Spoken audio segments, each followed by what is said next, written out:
Hello, everybody. It's Niver, and this is Niver Niver Land. Don't be surprised. I have an excellent guest today. Beyond excellent. This person is, I think everybody looks up to this person. This person is Alex Roberts from Alma. I cannot tell you how much fun it was to sit here and talk and listen to this guy. One of the best to ever do it in the cities, the most longevity, James Beard Award winning, James Beard nominated multiple times, and he's the nicest damn guy. Alex Roberts from Alma is also very handsome. It's true. We'll talk about that maybe later. Anyway, Niver Niver Land, Season 5, Episode 2, right now.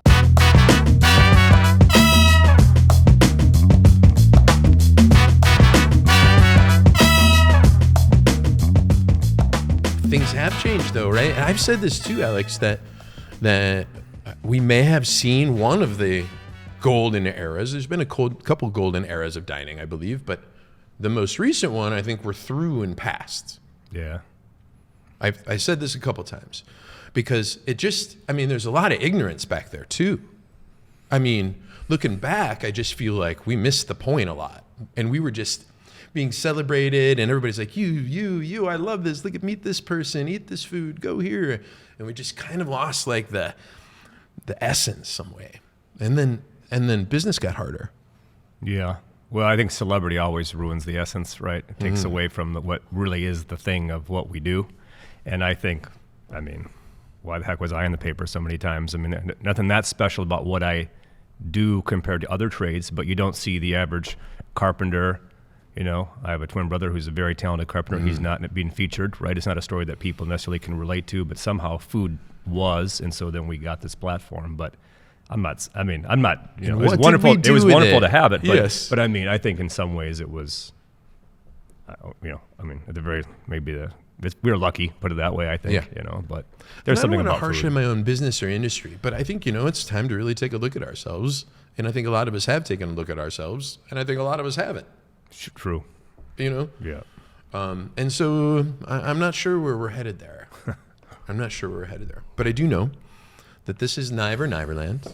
And then with me now is Alex Roberts, who happens to be a chef, hotelier. Can I call you a hotelier? Are you a hotelier? Or a 7-room hotelier. It's pretty small. It's really cool. We put it in lower caps, right? Yeah. I love it. Yeah, it's small. I love it. Alex Roberts, mostly from Alma and Brasa, but we'll talk about where else. You were born in Buffalo. Yep. I was born in Syracuse. I think maybe we made this connection once. I'm not very good at remembering things. How long were you in New York? Like that area of New York? A blink. Right. I was, a toddler. In and out. Yeah. Toddler. We came to Minnesota, where my mother's from. Boom. So this is home. Got it. And then you moved back to New York, though. Yeah. And then you're a college kid? Decided I wanted to go to culinary school and become a chef when I grew up, right? French culinary. Yep. Kind of post-college, decided I didn't know what I wanted to do with college, dropped out, went to culinary school, and never looked back. So New York was a great chapter in all of that. You could have picked up some bad habits in New York. Like, people are different there. Like, it was an era where maybe, the old school era where there's some not excellent examples of how to treat people going on. You made it through, and I've never seen an ounce of any of that kind of, I don't know, attitude or whatever in your work or in talking to you. Like, how do you see, but going through something like that builds character, right? Is it okay to build character anymore? Like, yeah, I think it's essential. Essential to. Is it harder to build character now? With an employee, somebody you're bringing up? It's a really touchy topic, but I think feel free to not answer it. No, I want to answer it. It's actually one of the things I thought we might talk about today, because it's a question for you, because we both employ people, and we both try to, I think, create learning environments out of respect, not because we're masters, but because, all of our years do count for something, and we've had some Right. measurable success, and we have passion for what we do, and we have retention. People like to work with us. Yes. Right. We can just look at the number of years they have, and so on and so forth. But no, I think the feedback loop is more difficult now, and I'm not saying I know why, and I'm not saying that I have everything I have to teach is relevant to everybody. Yeah. But I do think that giving people feedback is not a given in the same way it was, that someone who works for you is not necessarily like a mentee or there to learn. Some people are just there to just have a job. Yeah. And that's a bit of a change from me coming up in the business. And so I'm trying to both accept that change at some level as okay, but also see, maybe to your point of like, well, what's changed, what's lost maybe. Mm-hmm. Because, if you're trying to share what you've learned, but people aren't interested in learning that, how does the industry move forward and still grow and benefit from, the wisdom that people have gained? It's hard to require passion, huh? Yeah. It's hard to require. Okay, well, how much passion experience do you have? Do you have any passion experience? You know what I mean? Like, bring some energy to the table. I think you are definitely an example. You're executive chef, and I believe CDC have been both with you over 10 years. Yeah, quite a bit over 10. Yeah. And then you've been there for 30. I like that. Someday, 23 at all. 23 this week. We just had it. We just had the 23 and 20. Yeah. Right? So we're going to party at 25. Oh my God. Those crazy. little stops along the road. We'll have a big party. We were talking about Manny's earlier and how Manny's made it to like 30 years. Wow. It's crazy. Yeah. All right. So people in our industry, the ones that maybe are out or that are in now, and finding a way to have some discipline and a way to kind of impart, pieces of character and cleanliness and all of these things. It's really, I mean, that's why I asked you here. I need some answers from you. I don't have the answers, Alex. I don't know what to do. This is like the hardest time. And then I hear from a lot of people that teaching is just all they can do right now. So that being creative, there's nothing left. Mm. Teaching or just kind of training, maybe, right?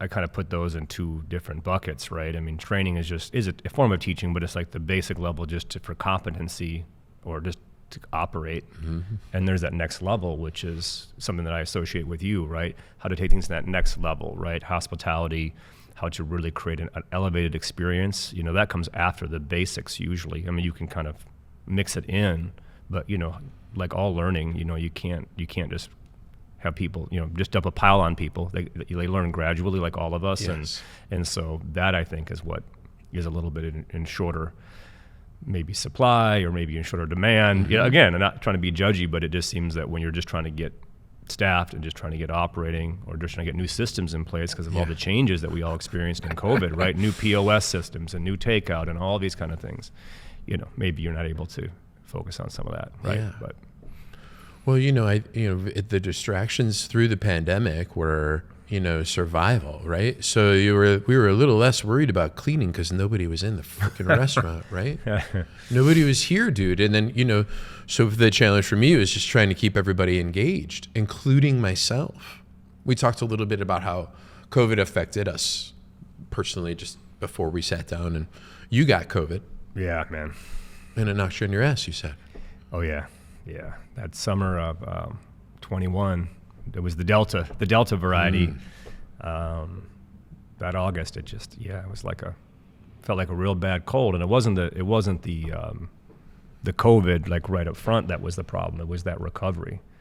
And I had this like slow recovery that felt like a mild depression. And if we don't hang out that often, but you got a sense of me, but anybody who knows me knows that I'm an even keel person, a lot of energy, wake up in the morning, day after day, 6 days, 7 days, whatever it takes to do the work, right? I'm always just pretty upbeat about it. Yeah. And honestly, I just went through this period where I had no motivation and wasn't looking forward to any of it. And that was a very strange, almost out of body experience for me. And I think in a way, fast forward, it's lifted now, and I'm starting to enjoy myself and look forward to a lot of what we do. Yeah. But to be honest, it was pretty painful during that period because I started to relate to others that experience depression and think, wow, I haven't really had this window into how people suffer and how people just have this void of energy for whatever they're doing. Yes. Right. It really made me think about people differently that I had been interacting with my whole life. Yes. But for myself, it was like, well, am I going to get out of? I mean, there was a period where I didn't know I was going to get out of it. I just thought that was my new normal. Oh. And so I tried to just look at it and just say, well, just try to observe yourself from kind of outside yourself, and just see if it goes away. Just keep at it. Don't change your career, and because I was really having questions like, I can't do this if I don't have passion for it. You know how much energy it takes to run restaurants and be in it with your people. It's nonstop, and I was just not in that mentality. So I'll pause there. But it was well, you don't have to pause ever. I relate exactly to this. I went through it. I did not get COVID. I have not had COVID, but I had depression. I had never felt it before. And I talk about my daughter's mental health because it helped me understand. But when she was depressed and I wasn't, she was growing up kind of depressed, right? And I wasn't. I couldn't fully understand. I'm like, come on, man. Let's go. Yeah. What's up? Right. You're so snap smart out and of bright. it. Yeah, snap out of it, dude. Like, how ignorant. Yeah. And then when I hit bottom for myself, I it was really literally like staring at a fucking wall. Like, I don't even give a shit. Who cares? And I think, though, Alex, this is what we're talking about, is like, coming through what we came through, trying to have others stay with us, trying to have, I looked to others to support me for the first time. Kind of, I felt like I had to excuse myself and let them know, you guys got it. You got to do it. Or, today's not my day. I'm leaving. I mean, shit that I never would have done before. I think it's empowering. I thank the pandemic for making me see some of these deeper sides of people and issues and compassion. But with my compassion and the more compassion that I have for folks, I still need to be able to give them feedback and discipline and keep them on the track, because that's what they deserve most from me. And I don't know that I'm back on that track fully. Like, I sure couldn't be. We had a full turn of employees here just recently. And so through all of September, while things were still summer slow, kind of mellow down here, we're doing a lot of shifts, clearing a lot of tables, doing whatever we could with less people that knew less. Holy shit, And if my mentality, if I hadn't gotten healthy again, I would not be able to engage and carry like I have to now. Right. And probably with the kindness and humility that you generally show up with, right? Gosh, we talked about that always. New York stuff, right? Yeah. And I think that,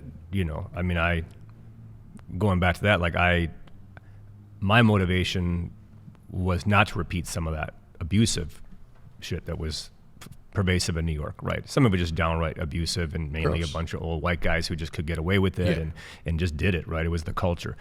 There were pieces of that were more disciplinary and training and teaching, and that I think sometimes you don't want to throw that out with the bathwater type of thing, right? That part of it, that kind of, there's a hardness. There's I think there's a hardness to that, and I think people would confuse that, some of that cruelty and that abuse with hardness. Like, I think kindness is more hard than that. That looks like weakness to me. Absolutely. That looks like someone taking out their emotions on other people. Absolutely. And so here you were like, people not being able to do well in a dining room and being untrained, that can bring out some really tough qualities in us. Our worst side, oftentimes, right? Is so stressful, right? And so that's something that we've experienced too, with higher, much higher than average turnover. Since even pre-pandemic, it was already happening, and it just accelerated. Yeah. And it's hard to cover too, right? It's hard to cover because you're thin, and somebody needs a mental health day, and you're like, sure. I don't know how to say no. If you get better today, come in, because now we're short one person, and everybody else is picking up the load, right? All the time. So you want, you want that person to go feel okay and be fucking okay. But then the situation returns back to the restaurant after that person needs that time. You give them that time, and then you switch back and you're like, oh shit, now I'm stressed. Yeah. And I think that's kind of how this is all running downhill these days. And I don't think for everybody, maybe. I don't know. I don't talk to everybody. I know it's still hard. You came through COVID. You came through, it's not necessarily over. I think it's the people part now, like the guest part, like who's going where and why and the habits changing and those things. That's part of that's part of why it's still hard. But this teaching that we do and kind of putting our energy into this. How's your creative side again? Are you said you're starting to feel joy, and me too. I kind of switched my job a little bit, and I've got a new direction, and I'm letting other people kind of rise up, and I'm getting out of their way, and it's starting to feel like I've got me again, and it's maybe not creatively what I used to do, but it's something, and it feels really good, and it's still me. I'm starting to feel that energy. You said so too, yeah?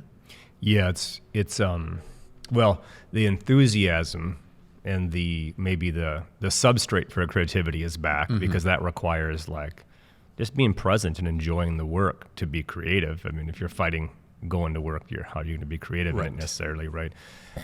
So yeah, that's back. But as far as creativity, maybe like yourself, over the last several years, right, my role as a chef has changed, and I do have an executive chef and a CDC, and I have also an executive chef at Brasa because of the size of the business with catering and 3 locations, and so and Brasa isn't built so much on change, so it's not the creativity is more in the teaching and more in bringing the simple to life, right? Like, why is making rice the exact same way important, and then why do people change the rice recipe at one location versus this one? Oh, they changed it because they use a different rice cooker and some technical thing. And next thing the staff they changed the recipe slightly to make it work better. And I'm like, okay, well, let's look at that. And is there a creative solution here that's maybe more on the technical side?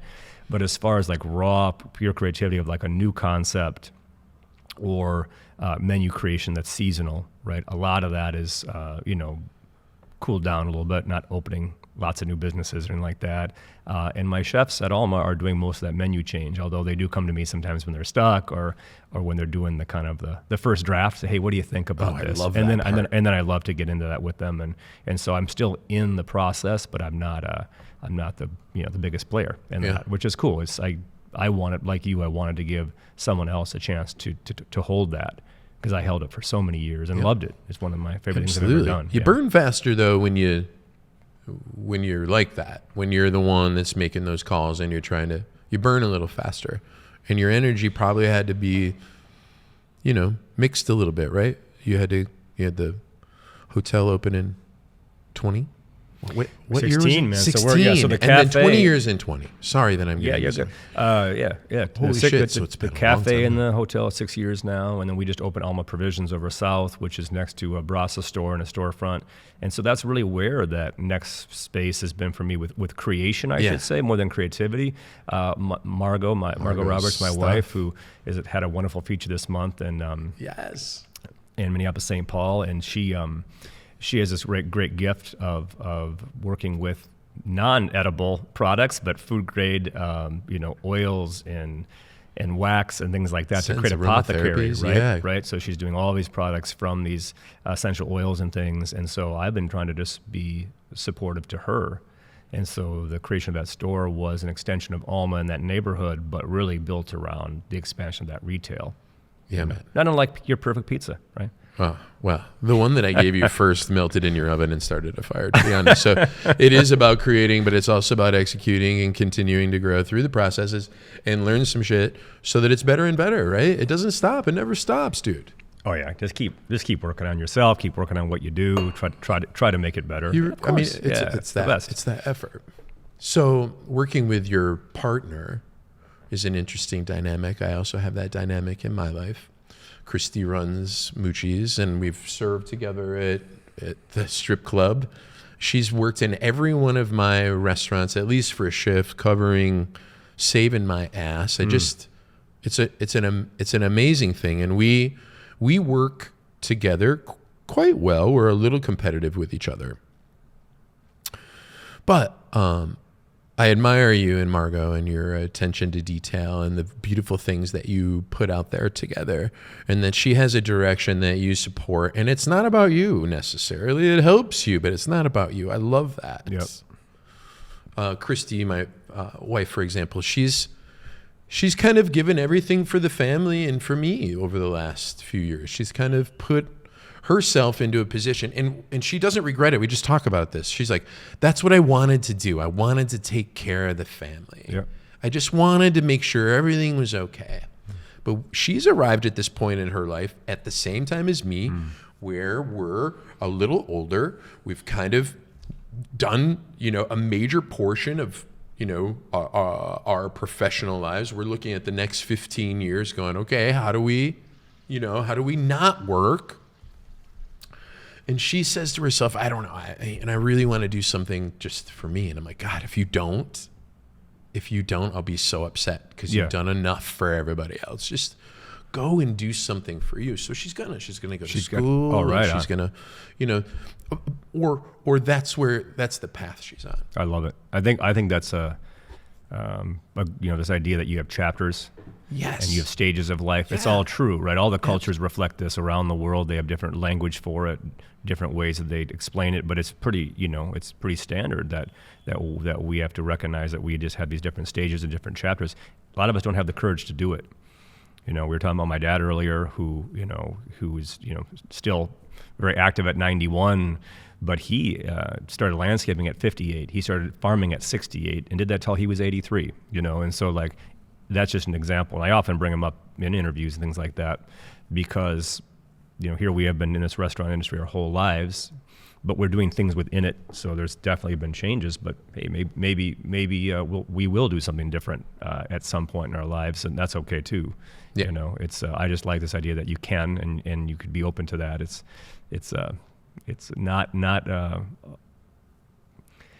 it's not always I think understood that we will have it in us to do it, but I think if we just don't question that, we can definitely have in our chapter, like go back to school or whatever it is, no question. Hell yeah. Or open a hotel or open a little apothecary. For people in my profession, usually we go and sell used cars, and I have to be honest with you, that wouldn't be the worst thing for me. I mean, and why would I even be worried about that? You know what I mean? Like, that's it. Whatever it is. You'd probably be a top 5 guy pretty quick off the blocks in that sales department. You'd be like, "Why not do this sooner?" I might be. I think you have to just try different things, different angles. Alex, that is why we are here today. Because I needed to make some noise for my restaurant, and then all of a sudden it turned into a thing like, well, I'm meeting with people and we're talking about real stuff that really matters to people. And, having a partnership inside your business with a loved one or even somebody that's been with you well over 10 years and a place that's been around for so long. I mean, these things are incredible aspects of you and your business. Do you think people open up a restaurant and think, we're going to be open up forever? Like, what do people actually think their restaurant's going to do? Like, oh, yeah, dude, yeah. Because now, if I'm going to open a restaurant, I'm going to look at 5 years. I'm not looking at anything else. If I can't make everything back and money in 5 years, like a lot, it's over. There's no reason. Because I'm going to start it, and then I'm going to be fighting and fighting and fighting. I don't know. I mean, it's not like the conditions for business are great either. Mm-hmm. Things are getting harder and harder and harder. We want to raise prices. We have to. Yeah. Oof. And this stuff's hard. That's interesting you mentioned 5 years. There is a whole school of thought that you should be able to return, pay off your debt or return capital investors in 5 years, that kind of thing. I've never adhered to it. And so maybe that's why I don't have people lining up at the door to invest in my restaurants. But I have done bank loans. I have done, taken on investors. But I look at it as a 10-year for me. I think that the rate of 5 years, I mean, unless you're just, wildly successful or you're doing like bottle service like clubs do or something, these crazy ways that people make so much money, right, that you can't even fathom how much money they make. But when we're selling, plate by plate, glass by glass, we don't have huge margins. And if we're taking care of our people better and taking care of ourselves better, I don't think we're throwing off that much cash to do that. And so I've always, from the beginning, I've always looked at it as a 10-year return. I just a little more of a tortoise versus the rabbit, right? And that's made it more sustainable for me, because I think at some level you've got to, of course, always try to be cash flow positive and be profitable to have a healthy business. But you also, I think, embracing break-even economics at times and helping people understand, hey, if you break even, you will live to see another day as a business. Because breaking even means you've paid all your people. You've probably paid yourself too. That's a huge accomplishment. Amazing. And I preach this all the time in trying to teach like financial 101 with people. You talk to old school business people, old school bankers, small farmers. Break-even economics will keep you going for 100 years on a small farm, a family farm, man. Right? You're just there. You're just keeping going, right? That's definitely underrated how powerful that is. Now, well, I've been there for years now. I've been there and below for years. Yeah. I've never lost so much money in my entire life. It's not even my money. Right. But I'm talking about the break even. If you can stay away from the loss, but if you can break even, right? I mean, think about it. It's a very powerful position. Back to break even. Yeah, I hear you there. Yes, that too. And I think we've all been there, but that's a powerful thing, right? Yeah. And I'm like a broken record with helping people understand, if you're at the controls of your business, right? You're looking at the numbers and you're coaching and scheduling and you're trying to find, you're creating, right? What menu is sustainable for the level of business we're doing, rolling pasta or, dried pasta versus filled pasta, things like that, right? I mean, yes, we'd rather do filled past. It's more special, but maybe we don't have the labor for it right now, right? Oh man, the Italian hands are always moving, I'll tell you. Yeah, it's very, you got to engineer it, right? Yeah. But if you can engineer a break even, you're kind of immortal. Yeah. And so I'm not saying it's my number one lesson to give. Making money too, right? You're always right there. You're always right there. It's two more chairs you think about it. It's like putting one more chair at the table. There's your profit. Yep. That one more chair doesn't reflect that much more work. We all know that. It's like putting one more potato in the pot with the other potatoes. It doesn't reflect a lot of more work, but man, that profit's everything. Yeah, it really makes a difference. These are other things that we're teaching people that haven't been in our business either. The value of every little thing. I'm not fully back, but I'm back to looking at napkins differently. I'm back to this economy. It seems weird to say it like that, but this economy is just tough, trying to figure out. And then the compromises you might make for service that we weren't going to make before, or how many people are around. Adam Platt did this article yesterday, and he's like, well, I got some shit to say about the industry. I'm like, oh, Adam, I'm not surprised. I actually agreed with some of the things he said. And I'll have to talk to him about this too. Maybe it's unfair, but I'm going to talk to. Didn't see it. Is it sharing some dissatisfaction of the new normal or something? Or? Yeah. It's reasonable. I agree. I'm disappointed too. Right? I think it's. I wish it was the way it used to be. Right. Yeah. Yeah. So it's not, and so now you have to. Now you're thinking. He had a couple main things. He's like, he doesn't like QR codes, and I'll tell you, I've done your QR code system at Brosson St. Paul 10, 15 times. It's a couple blocks from my house. I go all the time. It's great, and guess what? You still have service. I don't know who the tall kid with the curly hair is, but I love him. He's always in the room walking around. I'm like, hey, dude. And he's like, hey, dude. Like, it still feels like service to me, right? It still feels like service. We weren't for a while, but I think we're getting there. We're getting it back. St. Paul, we've had some challenges, but yeah.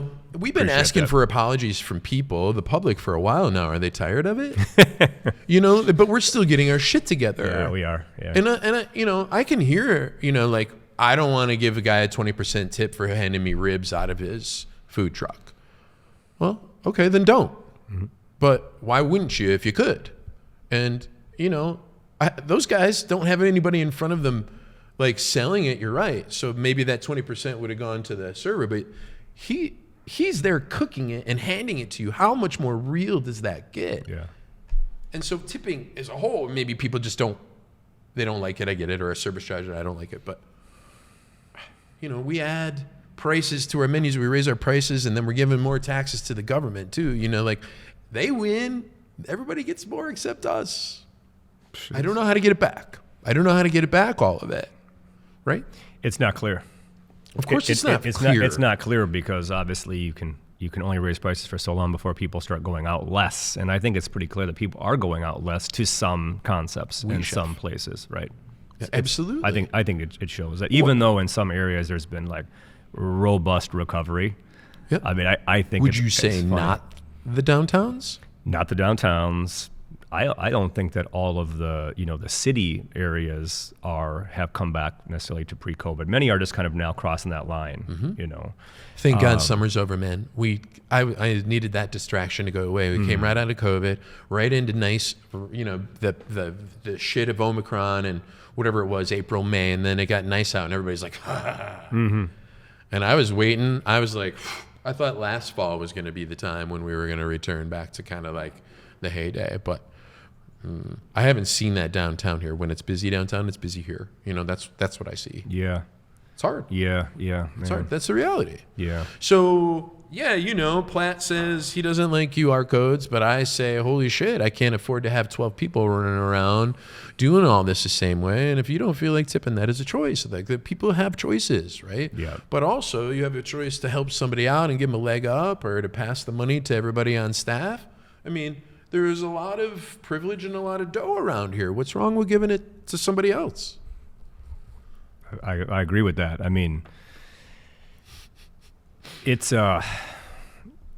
people are willing to spend to go out. There's no question. People have shown that, and I'm grateful for that. It is absolutely true that people are willing to spend money on food because people are not cooking as much. Maybe in the early stage of the pandemic, people were home cooking and stuff because they don't want to go out. But I think people are back to ordering out. Delivery services are huge. I think people are getting a lot more fast food and things like that, which is too bad. That I think that if you look at some of those numbers out there, those corporate guys really are doing they're doing great, right? Yep. And it's too bad because they aren't necessarily supporting things that we would say improve the food supply, improve agriculture in soil health, water health. They don't necessarily support the fair workplace standards that we would like to uphold. They don't necessarily don't. Shit. I mean, there are some that I think are trying to carry things differently. But yeah, it's a lot of stuff out there that it is with the rise of that, because people are just probably what's convenient and maybe a little bit less expensive, then it starts to shift, And so it's a really interesting climate that way because the corporate guys really got a leg up on the independents from the pandemic. Yep. Big time. margin. Well, and they can use more technology too to service their folks. This is a people business. There's only so much you can take out of it before it's a show.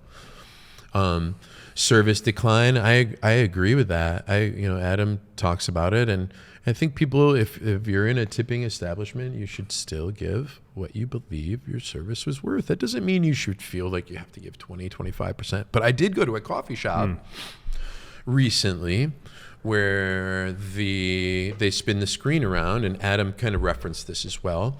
I had 3 tip options, which were one-touch buttons, 20, 25, and 30%.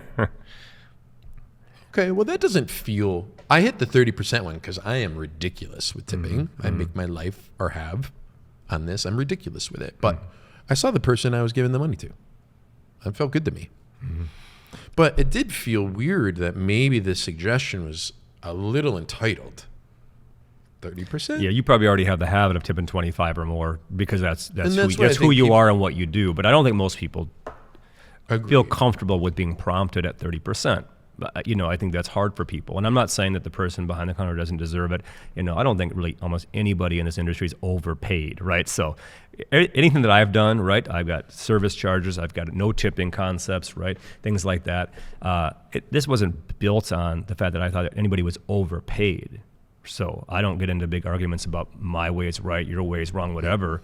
I think everybody should be getting paid better. Yes. I was just trying to narrow the gap between the front and the back and things like that, right? And I was trying to make it a more equitable workplace that reflected the labor, the training, the debt load that people had to get to where they were or are in the industry.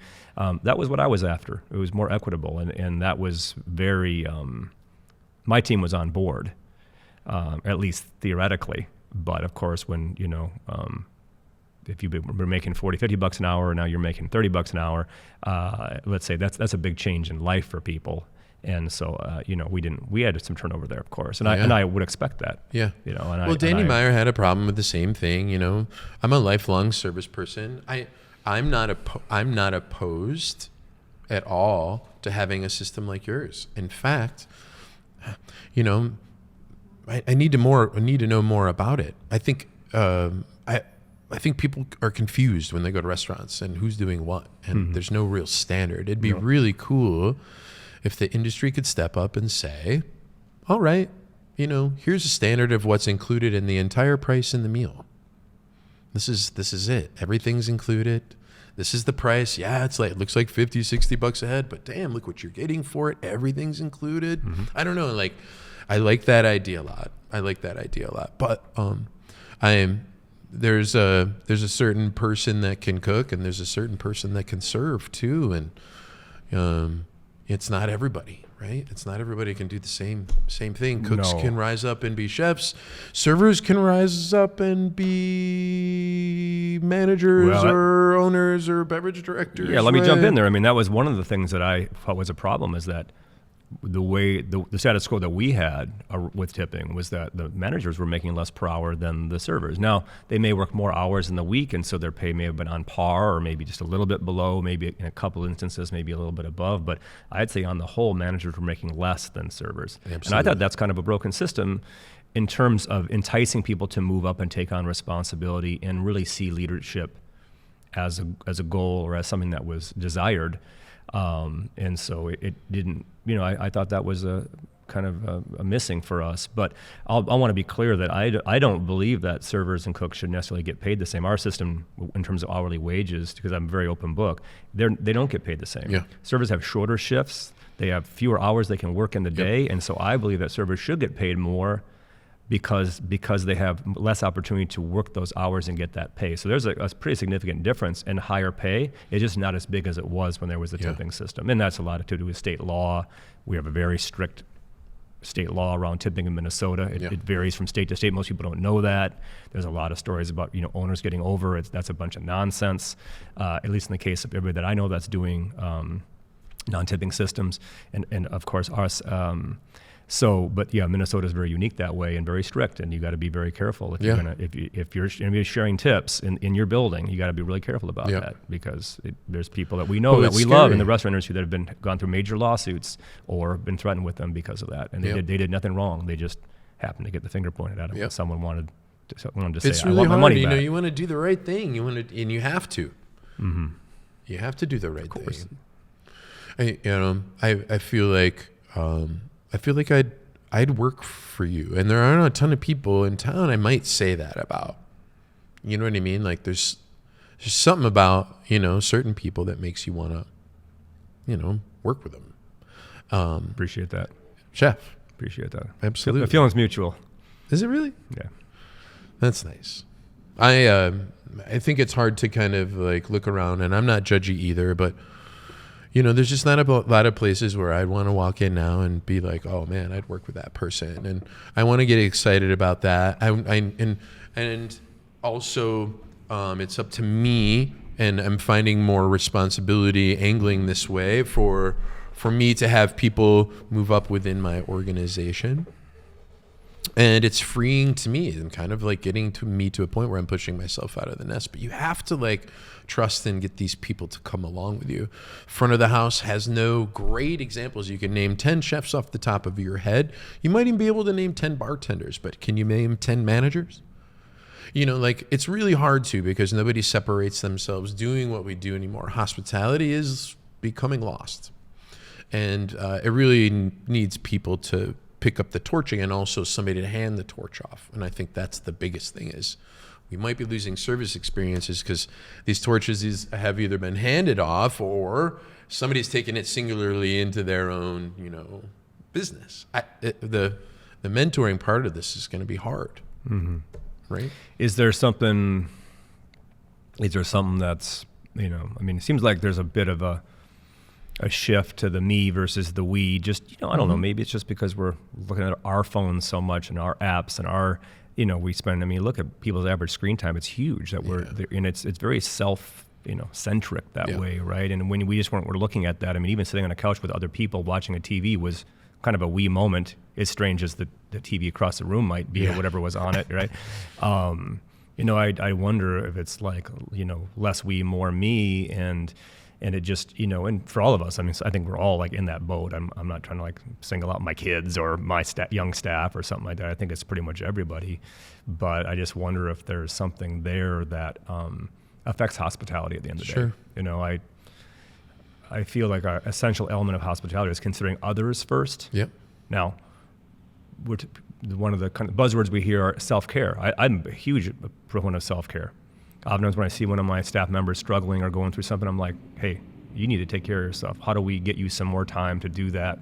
What are you doing to take care of yourself, right? I'm a big believer in prioritizing the self so you can then, I think, serve others. That's the only way to be. I think, right? I mean, but it's not prioritize yourself so you can just have more for yourself. I mean, I think maybe a lot of people, that would be their modus operandi. But I think really like considering others first, but self-care is an essential component or ingredient to that.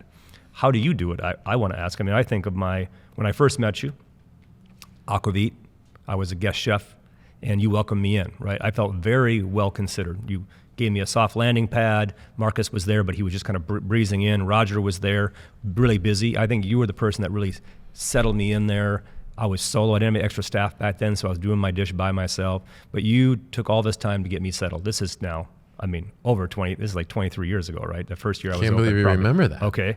And then just only a year ago, maybe, or a year and a half ago, is it 2 years? I don't know. You came in and you spoke to my staff. I asked you to come and if you would come and talk about hospitality with my staff. In both those situations, you put me first, my staff first, over whatever was going on in that moment or in your life. You found the time to come and sit with us. How do you do it? Why do you pull that from yourself to do it? That reservoir, where does it come from?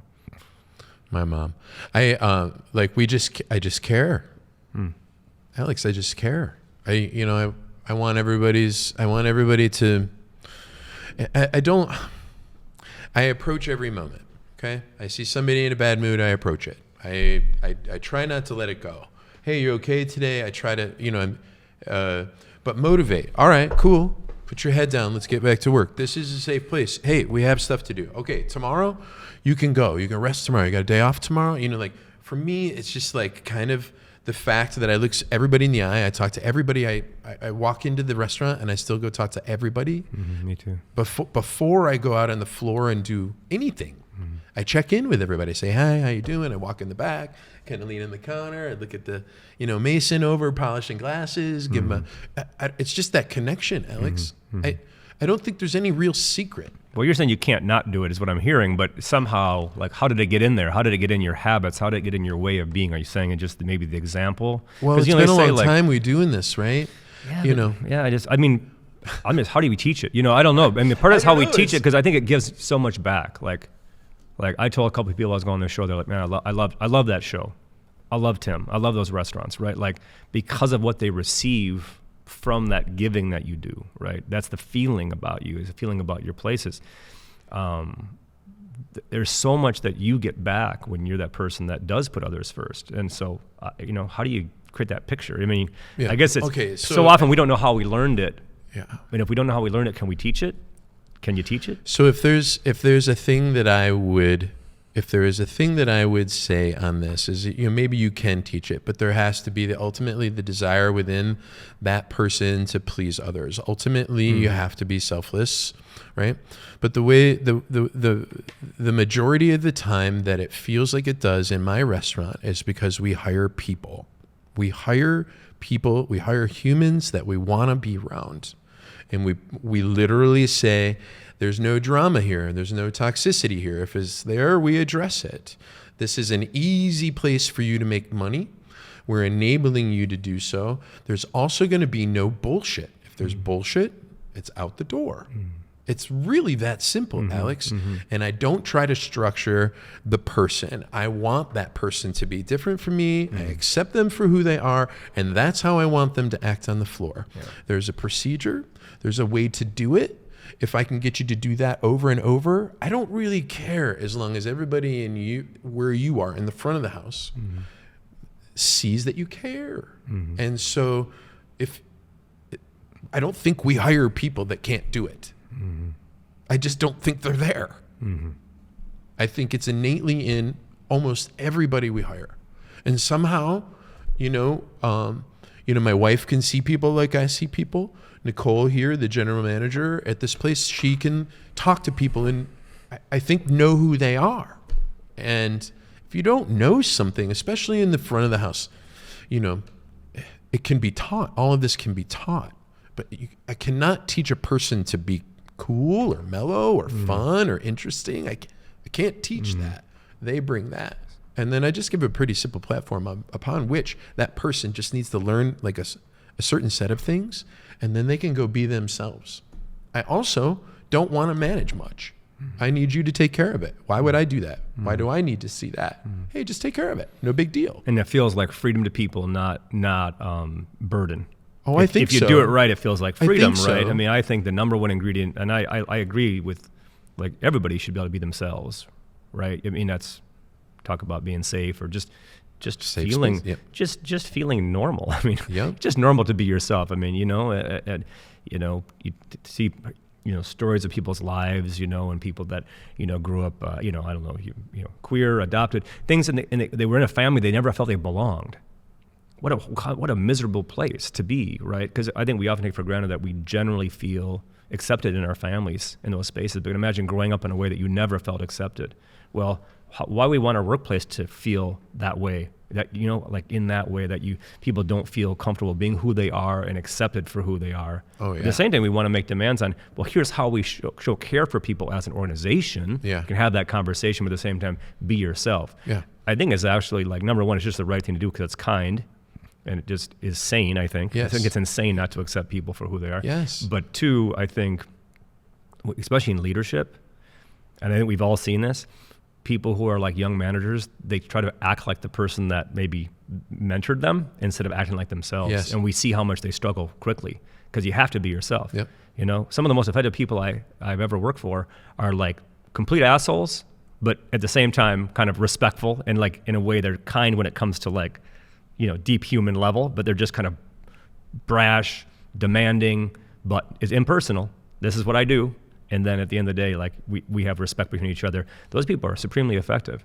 Yeah. But if you're a pretty like soft-spoken person, that's not your way, you won't be effective acting like that. Work like that. You got to be yourself, right? Yeah. And that's. I also hired to my weaknesses so that my team, has other parts of things that I don't have.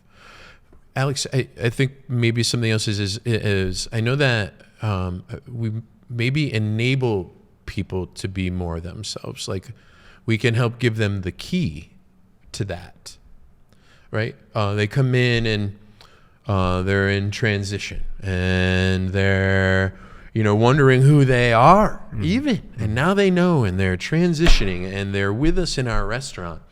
And us supporting them just by gendering them correctly and taking care of that type of, it's a responsibility of ours, and enabling and letting them talk about what they want to talk about. I'm so excited about top surgery. My life is changing, and celebrating that and not worrying about talking about it or something weird at work. Like we celebrate this person for who they are and their change. And not fully enabling them, they enable themselves, but supporting it so they feel completely enabled and safe in their workplace. God, there's just so many more things I'm accepting into my life and understanding now. I'm reprogramming all of these things. But it's just the golden rule. I mean, really, right? It is all manners. It's not something we don't all know already. We just, I guess, like all of us at some point, or maybe, or many of us just didn't see the other with that clarity of being like ourselves. We looked at people like that were different or maybe weren't accepting, but I think that's a major step in just seeing humanity as all humanity is just the same as us. Yes, and talking about it, we're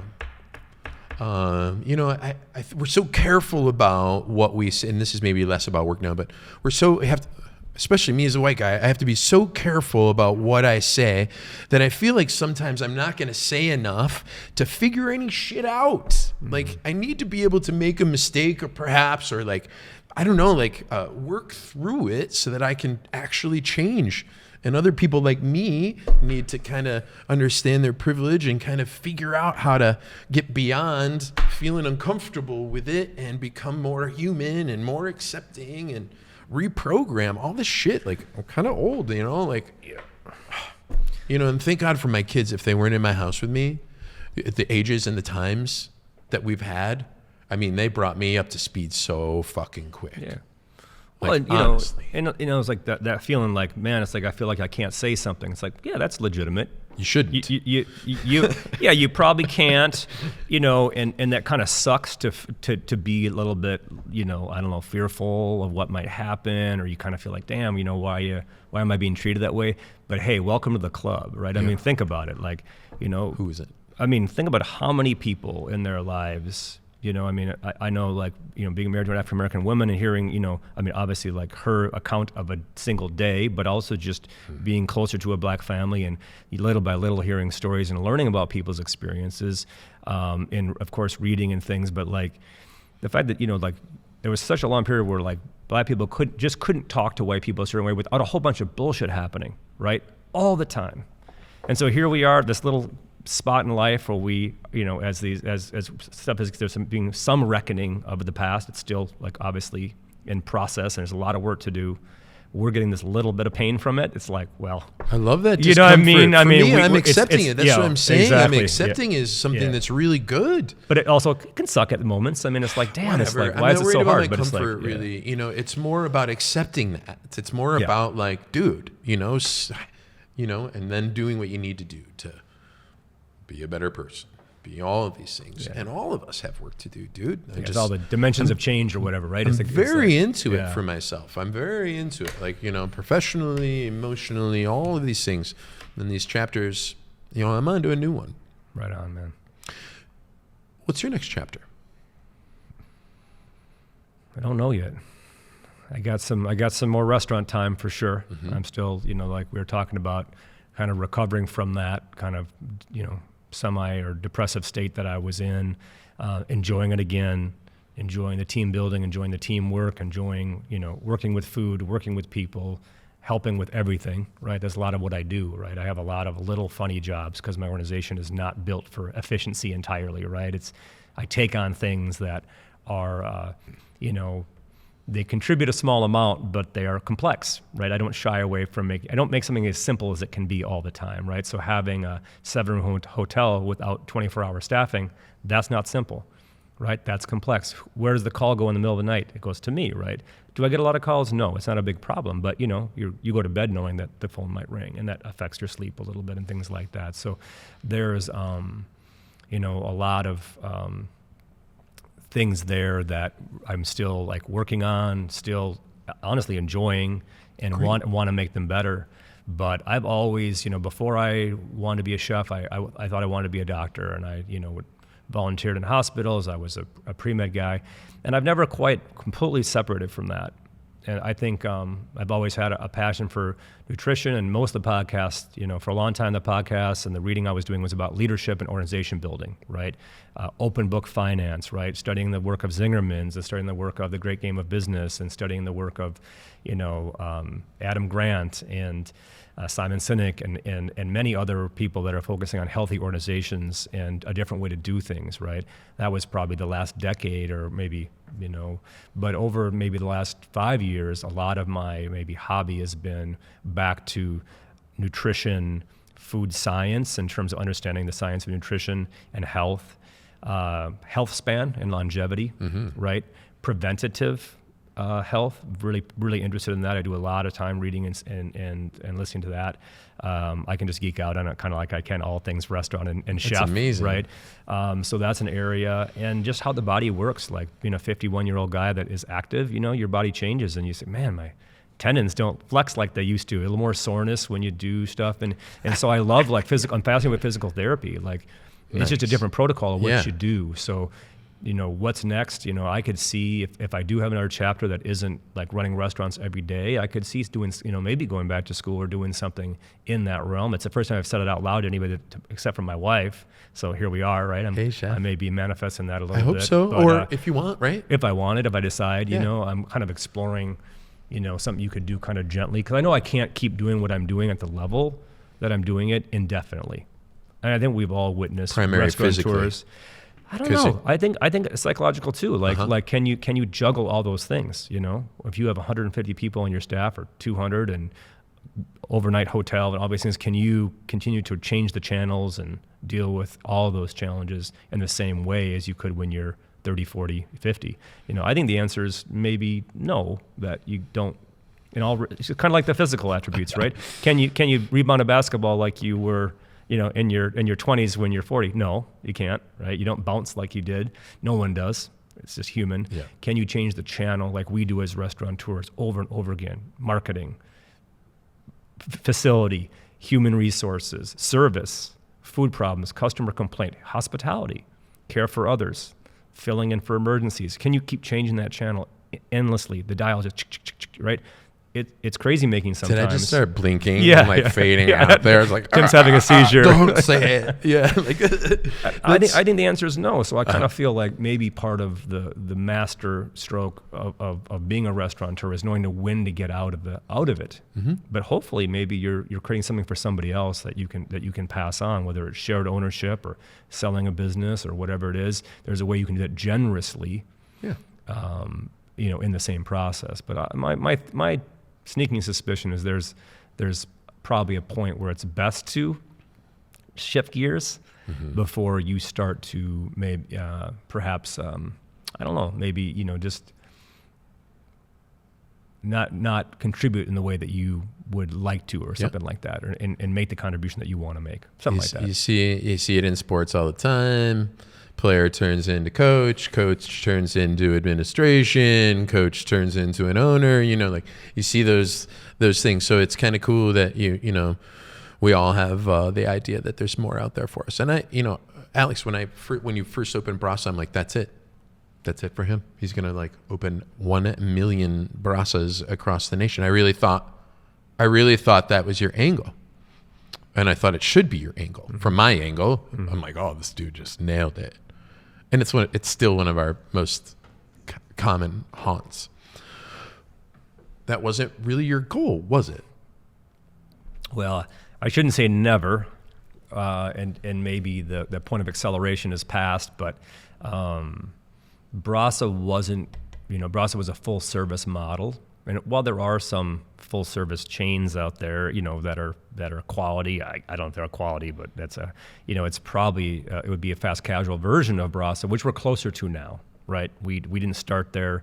I didn't certainly start it with an idea that I would open up 100 locations, but we are still working on the concept. We've been finding ways to make it more efficient and learn how to do that.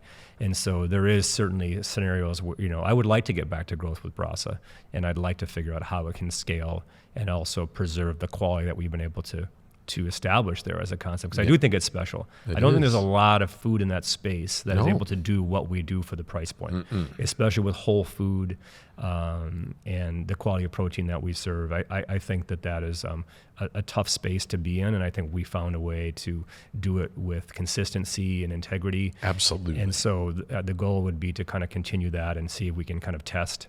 But I think that it didn't work for me as like a large footprint dine-in model. Now that our business has shifted to more takeout than dine-in drastically. I mean, our numbers are almost completely opposite. So if we were 60% dine-in and 40% takeout on the high end of takeout, like in the winter back in the day, now it's the opposite. And it hasn't come back. The dine-in hasn't come back fully, but we're still there with the volume now, but it's delivery services and a lot of pickup. People like to come pick up at Brasa, which is cool. Yeah. That didn't all go away. Maybe just because people have a glass. Because it's so good while they're waiting or something. But I'll go out in any condition to go get Brasa. Sometimes you need Brasa. It's like it's a compulsion. Like you have to do it. Like it's time. Well, thank you. Man, it's that good still. I love it. I still love it. Yes. Oh my God, that's how I want to eat every day. Yeah. All those things. Let me check my notes here because that's how I give speeches. That's how I used to write speeches, and I could never do it. I could never memorize it. So all I would do is just write little categories, and I could just look down and see one, and okay, I'm going there. I'm gonna talk about this. Yeah, that's it. So let's say you. The other thing. I just want to say this. Well, there's a couple things I still want to say, dude. I looked at your James Beard resume. You were the second guy in the state to win the award. Was I? 2010. Yeah. Tim McKee. Yeah. And then Isaac. Yeah. So that's 12 years ago. Okay. And then in 2020, you got another nom. We've had, so this is pretty cool, and I don't like to brag. Come on, man, let's brag a little bit. No, it's more of like an observation. So I was like, what do they call it? Susan Lucci, they call it the soap opera world, like all these nominations, never won the Emmy or something. Okay, I got three. It was the fourth time I was a finalist, right? So the way the Beard works, right, is there's the big group of 20, and then it gets down to 5, and you're a finalist, and then if you win, you win. You're that one that wins, and the 5 people go to the awards. If you get invited to go, it's pretty thrilling and. Red carpet, you get to see all your heroes there, right? Because you may be from Minnesota or Midwest, and like, who cares about the Midwest as much as New York? No one really, right? But it's changing, right? Every region is becoming more interesting and more relevant to people. I think it's a great era. But in the old days, it was just like flyover country type of mentality. But yeah, it was the 4th year winning that award. It was Best Chef Award. Which is great, and it's got my name on it. But then, of course, as you know, it's always a team effort, right? Absolutely. But since then, I think we're up to 7 semifinal nominations, which is a top 20 in the national categories, which to me is a bigger deal than the chef category for me, right? Sure. It's Best Chef National, Best Hospitality, and I think the third one was maybe. A restaurant, best restaurant, right? Restaurant. So there's 3 categories there. And I think we're up to 7 of those, which is like more than any restaurant, I believe, in the history of Minnesota. It's never been mentioned by anybody. Which I'm always surprised by. Lenny may have more personal nominations, but without a win. But Alex, so I think that's a huge thing for us. No, it's huge. Yeah. And that's what I was looking at. I was just going back, and I was, like I study a little bit up on the history, and it's an amazing thing to have. That you talk about longevity and getting noticed. I thought Alma was the perfect kind of Michelin place, right? You got your little cafe, you have your boutique hotel, you have a lovely fine dining restaurant. I'm like, Michelin's gonna just chew this up. And everybody else, they're not here yet, but wow, dude, to have that much consistency over that length of time at that level is just so fucking cool. It's credit, man. I'm so glad you don't have to feel weird about being proud about that. I'm proud of it. You're proud of it, yeah. And it's also, you mention it because there's some personal stuff there, but it's all about everybody at the thing. It's all everybody did to get you there, right? It's everybody's thing. Nobody does this alone. Well, in all humility though, like we put all those awards towards the back. It's not up in the front because if you come in that award's there, that's about what happened yesterday or like you said, 10 years ago or more, right? What matters in hospitality is what's happening right now. Absolutely. And we don't always hit the bullseye, right? We have our off days, we have our off moments. We're trying to hit that bullseye, right? That's the goal, and we work hard at it. But that's why those awards are in the back, because it's more of like, it's a place for us to more reflect on maybe what the standard that we want to uphold and that we have this idea of excellence. But it's not one of formality. It's not one of preciousness. I mean, the idea of, I've never wanted Alma to be a 4-star restaurant. I wanted it to be a really good 3-star restaurant. So it had a lightheartedness. I talk about, that's the spirit of hospitality. Yes. Lightheartedness. Yes. I don't care if you put the fork down from the right or the left. I just want the person to know where you're coming from so they can see it, right? I don't want them to, if the person expects you to come from one side, you can see that they always lean one way. Okay. Do it the formal way. But if a person could care less and they're leaning in, don't chop between 2 people to deliver a fork, right? And no pretense. So we've never wanted to do that, and I think at a few points maybe our reputation got away from us a little bit in terms of people expecting more.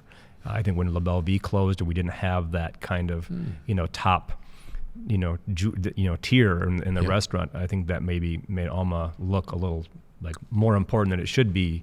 but it was never meant to be in that top tier. I was so happy to have Aquavit and La Belle Vie, and now we've got Demi, and even Spoon on a level in terms of a certain exacting way of approaching service and food. And I really appreciate that we have that, because then it puts Alma in its kind of proper place, which I think is that next, space, and finding your comfort in your own zone and sticking with it. But still excellence, right? It's about excellence. It just isn't about. From the outside, there's been no wavering. Thanks. Staying relevant, and you've done that. I know it's been a key. You talked with Dessa years ago, and you talked about relevancy then, and how competitive the chef world was, and relevancy now, and what that means. What's relevant to me now has really changed. I want everybody to have a good place to work. I want to be successful, and I'm imagining what success actually is a little differently. I wanted it to be one thing, and it's actually another, and that's not disappointing. It's just like you have to reckon with that in your brain. There's a lot of stuff here though, for longevity and relevancy that I see you doing for yourself. So I suspect it'll work, because you're just really good at this. I try to look ahead, man, and try to be planful, and try to do things that I think will create future success or future stability, and I think a lot of that has to do with other people. I heard something kind of corporate a long time ago. It's like, build the brand, not the man, or whatever like that. And some people, but I took that as more of like, hey, build the we, not the me, is how I took that in my world, right? And it's like, well, how do you continue to make other people's jobs interesting, fulfilling, hopefully, lucrative enough that it's worth being there, right? And all those things, and still have a business that has value. I mean, it's like essentially, able to support itself and be profitable, so it has value, right? Because we all know that as soon as you are losing money, it's hard to get any loans or anything like that. You're very vulnerable as a business. Right. Profit is more like the small farm, being able to buy seeds next season to plant, if that's what you're doing. It's not about like getting rich. Like, that's a false narrative there, but like all that is like, build a brand is like, well, how do I create something strong for the we? And of course that's going to help you too as an individual, but it's a mentality that I'm trying to hold on to, meditate on, and I hope you're right. I hope that that the future does bring that, and well, you deserve it. And like I say, you're putting it out there in your way, and you're relentless in that, and that people stick with you for all those years is just very telling. I feel the same way about people who've left and come back here. It's very telling, that the environments that we provide for people are good. But it's okay to think about yourself too, Alex. I want you to. Yeah. You too, brother. Yeah, we're in a similar stage. There's more. I don't care what's expected of me anymore. I don't care. It's got to be up to me. Unpack that a little bit. Well, I just got to do what I need to do, and I don't know if that's. Well, I'm changing my life completely, and I'm going to go sell my frozen foods, right? And you might expect me to go, hey, Tim, what's the next concept on the horizon for you? And I say, I don't think I'm going to open a restaurant anymore.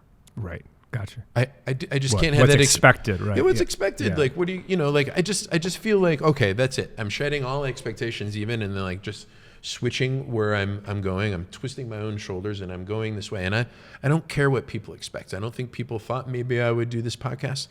And I didn't either. And I'm so glad I have. It's helped me so much, kind of like get it all out on the table. So, I don't know. It's a service, by the way. Your podcast. It is a service to all of us. It is, because you're telling stories, all of our stories, I think. You're getting to so many people in our community of restaurant community, meaning positions, right? All the different positions within the restaurant industry, but also the people, right? More diverse, greater diversity in voices, those kind of things, right? So thank you for Alex. That. It's intentional, and it's important. These just happen to be my friends too. Yeah. And that's awesome. And everybody's so giving of their time here. I'm thankful, Alex, that we have a friendship, like you say. It's not that we hang out all the time, but I can look across the table here and tell you I'd do anything for you, and I feel the same way. Yeah. And it's a pleasure to have had time with you. I know that And thanks for saying that this is a service to me, and hopefully people do out there in the Niver Niver world or wherever Niver Niver Land do get something from this that they've told me they have. Yeah. And that's why I want to keep doing it. And you know, these directions that we take, you can do something way, way, way out of the realm of normalcy for yourself, and it can be okay. You know, you can really take a chance. You can jump off a cliff. You can, and the water's deep enough. Just go for it. I really believe that. And there's no real time to wait anymore for something good to happen. You know, you just got to go find that for yourself. I really believe it, and that's where I'm headed. And I appreciate you for sharing your experiences with me, because, you know, where you've been and where you're headed. I mean, I kind of don't want you to do anything else because it feels really good. But I again, you know, best of everything to you and Margot and your kids and your family, man. And, you know, that's what I see when I see you. I mean, I see your business, but I see you and your family. Hope you know that. Man, it's an honor to have the time with you, man. And I've admired your work and what you've created my entire career. Because like I said, you were here when I started. I came back from New York, and here you were. And like I said, you welcomed me in from the beginning. And you're one of the true maitre d's of the time. And I put maitre d's up there as like some of the most important people in our industry, if not the most important, because they create well-being for people. And there are so few of them because the job is it's so hard. It is a selfless job to take care of people, you know, day in and day out in that way. And so I just want to say thank you for being that example and being so generous. And this conversation has been kind of fortifying for me today. The timing of it and where we've talked about with where we are as, you know, the guys of our age and guys where we are in our career really gave me a lot today. So I hope so, Alex. Thanks for hanging out with me today. Man, I'll hang out with you anytime, and the conversation can continue. That's why we're talking. We'll do it again. Much love, brother. Thanks, Tim. Appreciate you.